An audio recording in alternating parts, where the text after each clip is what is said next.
Sunday night, 10 p.m.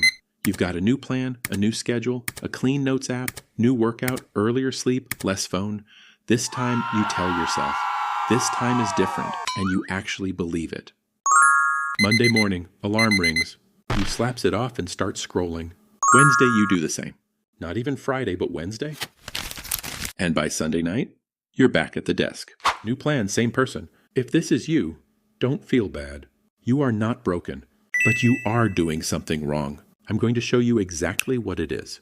Because the reason you keep starting over every Monday isn't laziness, it isn't weakness. It's something much more specific. And once you see it, you can't unsee it. Let's get into it. Here's the first thing nobody tells you. Motivation is not a fuel source, it's a spark. Think about a lighter. You flick it, you get a flame. But if there's no candle, no wood, no actual thing to burn, the flame dies in 3 seconds. That's motivation. You watched a powerful video on Sunday, you felt the fire, you flipped open the Notes app, but there was nothing solid beneath it. No structure, no system, no actual design for your day. So the flame died by Tuesday. This is why motivational content feels amazing for 24 hours. Yeah, time to rise. And then nothing changes. The self-help industry makes billions from this cycle. They give you the spark. They never give you the candle. But here's the question you need to ask yourself. If motivation keeps failing me, what actually works? I'll get there. First, let me show you the 3 real reasons you're stuck in this loop. Reason number 1. You're planning a new identity instead of a next action. Every Monday, you don't just plan to study more. You plan to become a different person. Wake up at 5 a.m. Study 6 hours. Hit the gym. No junk food. Meditate. Journaling. Gratitude. That's not a plan. That's a character swap. And character swaps don't work because your old self is still waking up in your body Tuesday morning. Psychologists call this the fresh start effect. A new week, a new month, a new year, they feel like a clean slate. But your brain, your habits, your environment, still the same. The Sunday version of you made a plan for a person who doesn't exist yet. Monday morning, you has to live it. Reason number 2. You're running from discomfort, not toward a goal. Ask yourself honestly, why do you want to change? Most people can't answer clearly.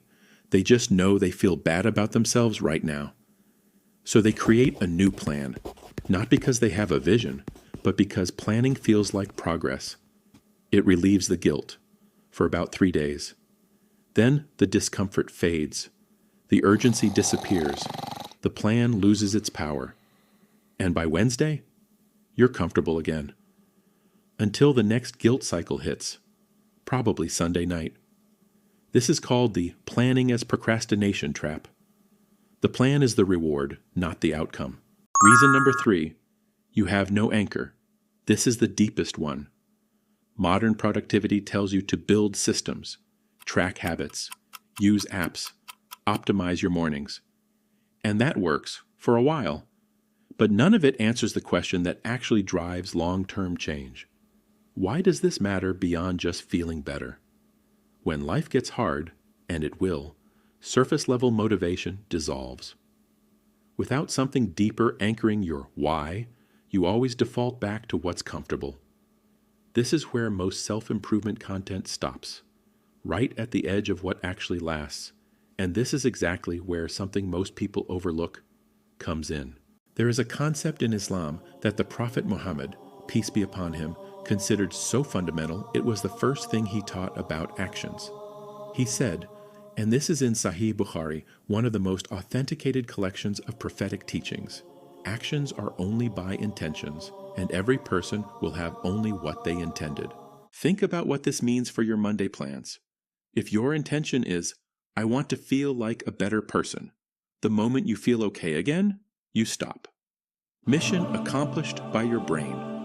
But if your intention is anchored to something real, your family, your growth, your accountability to God, your contribution to the world, then the plan doesn't depend on how you feel. You study not because you're motivated, you study because it's your responsibility. You wake up not because you're energized, you wake up because you said you would, and your word means something. This is why the Islamic tradition places niyyah, intention, before every action, not as a religious ritual, as a life operating system. Here's what changes when your intention is solid. You don't need every day to feel perfect. You don't need the right playlist, the right mindset, the right weather. You just need to remember why. The strongest people aren't the most motivated, they're the most anchored. So here's what I want you to do. Not 10 things. 1. Before you build your next plan, write down one honest sentence. I am doing this because, not because I want to be successful. Too vague. Your brain will abandon vague, something specific. Because I want to be the kind of father my kids are proud of. Because I was given a mind and I refuse to waste it.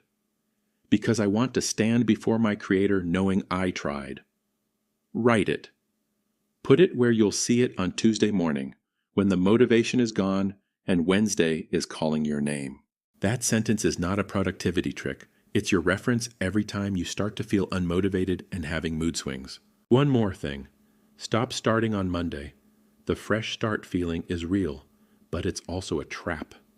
Because Monday becoming your starting line means every small failure resets the clock to next Monday. Instead, start today. Start with the smallest possible action, not a new identity. One action. The prophet, peace be upon him, said, "The most beloved deeds to Allah are those that are consistent, even if they are small." Small, consistent, anchored, that's the formula. Not a new plan every Sunday. One intention, one step, every day. You're not someone who keeps failing. You're someone who keeps trying, just without the right foundation. Fix the foundation first, set your intention, do one thing, do it again tomorrow. That's what the becoming looks like. If this hit you somewhere real, drop a comment and tell me, what day do you usually quit? Monday? Wednesday? Or do you quit before you even start?